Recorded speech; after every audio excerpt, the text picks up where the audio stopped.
નમસ્કાર, ખૂબ ખૂબ સ્વાગત છે। 8 વાગી ચૂક્યા છે, સમય થઈ ચૂક્યો છે સુપર પ્રાઇમ ટાઈમનો। અમે હાજર છે અમારી ટીમ સાથે। શું છે જગદીશ? અને સમાચારની શરૂઆત સૌથી પહેલો મુદ્દો, જુલાઈમાં જામ્યો વરસાદ।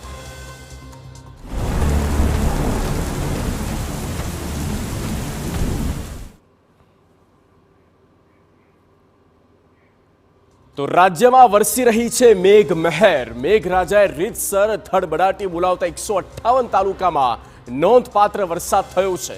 મધ્ય ગુજરાતને બાદ કરતા રાજ્યના મોટાભાગના વિસ્તારોમાં સાર્વત્રિક વરસાદ થયો છે। સૌરાષ્ટ્ર સહિત દક્ષિણ અને ઉત્તર ગુજરાતના વિસ્તારોમાં સૌથી વધારે મેઘમહેર વરસી અને તેમાં આજનો આ 24 કલાકનો જે તાજો આંકડો છે તે પણ અમે આપને બતાવવા જઈ રહ્યા છે। સૌથી મોટી અપડેટ વરસાદને લઈને ત્યારથી શરૂઆત કરીએ। મેઘરાજાએ આ છેલ્લા 24 કલાકમાં દેવભૂમિ દ્વારકામાં જોરદાર બેટિંગ કરી છે। દેવભૂમિ દ્વારકા અને પોરબંદરમાં પણ નોંધપાત્ર વરસાદ થયો છે। તેમાં 158 તાલુકા તેમની સાથે એવા છે જ્યાં મુશળધાર વરસાદ થયો। 158 તાલુકામાં નોંધનીય વરસાદ થયો છે। આમ તો રાજ્યભરમાં સાર્વત્રિક વરસાદ છે, ક્યાંક ક્યાંક મધ્યમ વરસાદ છે તો ક્યાંક ભારે વરસાદ છે। સવારના 6 વાગ્યાથી લઈને સાંજે 6 વાગ્યા સુધીમાં આ 24 કલાક દરમિયાન ક્યાં ક્યાં સૌથી વધારે વરસાદ જુઓ તેની વિગતો અમે આપને બતાવી રહ્યા છીએ।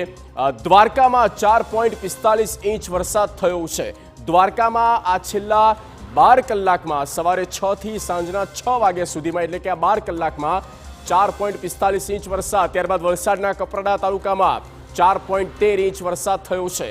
આ ઉપરાંત દ્વારકાના કલ્યાણપુરમાં પણ જોરદાર આજે મેઘમહેર થઈ અને સાંજે 6 વાગ્યા સુધીમાં 3.82 ઇંચ વરસાદ ત્યાં પણ પડી ગયો છે। પાવી જેતપુરની વાત કરીએ, છોટાઉદેપુર જિલ્લો, પાવી જેતપુર તાલુકો, ત્યાં 3.62 ઇંચ વરસાદ નોંધાયો છે। તો આંકડો આપી રહ્યા છીએ આ સાથે ધરમપુર, વલસાડ જિલ્લાના ધરમપુર તાલુકામાં 3.54 ઇંચ વરસાદ આ છેલ્લા 12 કલાક દરમિયાન સામે આવ્યા છે। આ આંકડા જે છે તે અત્યારે અમે આપને બતાવી રહ્યા છીએ ક્યાં કેટલો વરસાદ થયો અને આ ટોપમોસ્ટ F5 વિસ્તાર હતા જ્યાં સૌથી